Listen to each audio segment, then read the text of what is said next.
NewsNation contributors on the panel today, and Lauren Wright, scholar, professor at Princeton of presidential politics, and the Democratic strategist, Chris Hahn.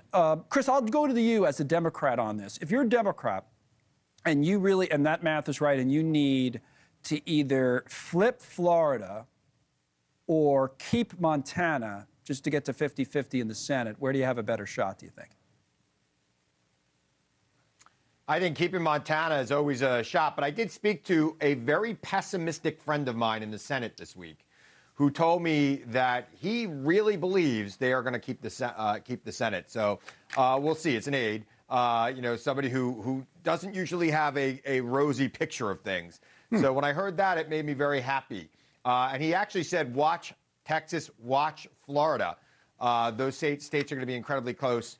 And I do think that we're going to hold on to Montana. The odds, for what it's worth, our forecast odds are better in Florida for Democrats than Montana. You know, it's still favoring Republicans that Scott would win. But yeah, Lauren, what do you think of that question first? And then there's another one I want to talk about, which could mess the whole thing up for Democrats. But I thought almost certainly Chris was referring to Senator Schumer, but it sounds like maybe it wasn't him. No, I said an aide. He did say an aide. No, it wasn't. It wasn't a senator. It was an aide. I want to make that perfectly clear. Okay.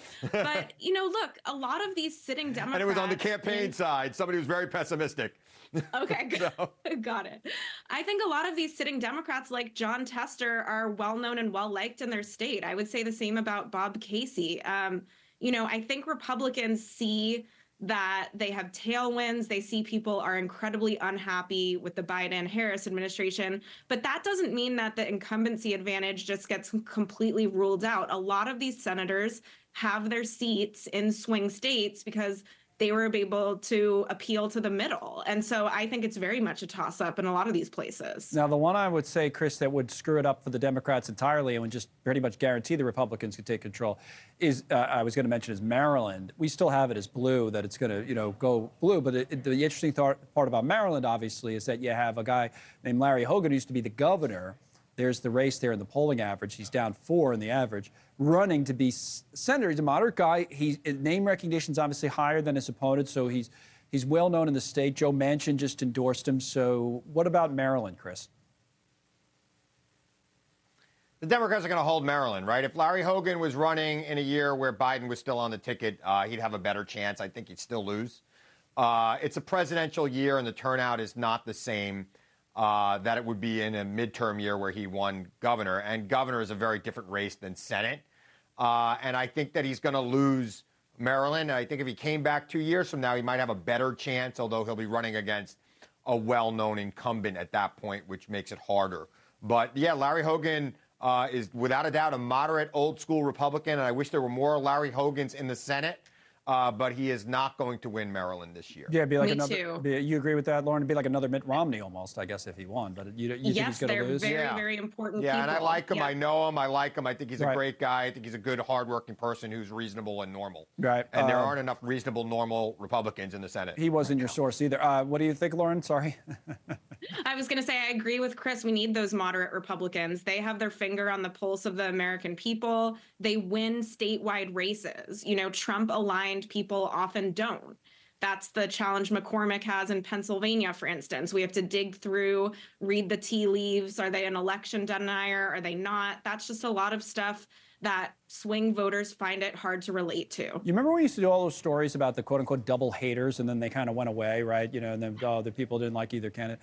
Well, there's a new, I actually think this is funny, but it makes a larger point. The new double hater today, Pope Francis has weighed in, and apparently he's not a fan of either candidate. He's an official double hater. One must choose the lesser of two evils, says the Pope.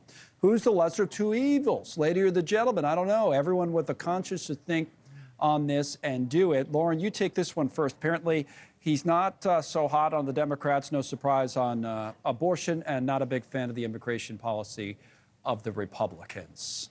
I found it quite striking. I mean, I heard from some other analysts that they thought this was very anti-Trump because he's equating immigration policy with abortion. I actually thought it was very much down the middle. Normally, a pro-life Catholic position is a pro-Republican position, but this is very, very critical of Harris in a way that really turns Democrats' argument about Trump on its head. He's saying they're both just as bad, and Trump's one of the most hated, most controversial figures in national politics, and the Pope didn't discount him as the lesser of two evils. Chris, weigh in on this, but just real quick, I want to point out to people the reason we're showing Governor Walz right now is A, because it's live, he's speaking, and B, he's actually talking about reproductive rights, which the Democrats obviously see politically as a big issue. But Chris, on the Pope?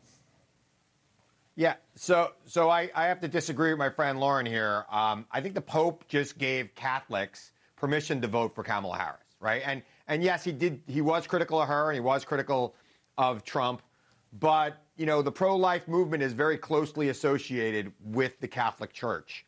And when the Pope is out there telling Catholics it's okay to vote for her because you got to choose for yourself, I think that's a pretty big thing. And I think Pope Frank knows exactly what he's doing. He's a very astute, modern Pope, which is a weird thing to say, and I guess it's a levels thing, but that's who he is. Right, and on the issue of immigration, I mean, I'm not surprised, given his history, that he would have that, and that's what the Catholic Church over the years has stood for, and also the social conservatism gets talked about more now. But this is that's where the Church has been, where this Pope has been in his career, his life. Anyway, Lauren, thank you. Chris as well. Interesting discussion. Who knew the Pope, a double hater? All right, coming up.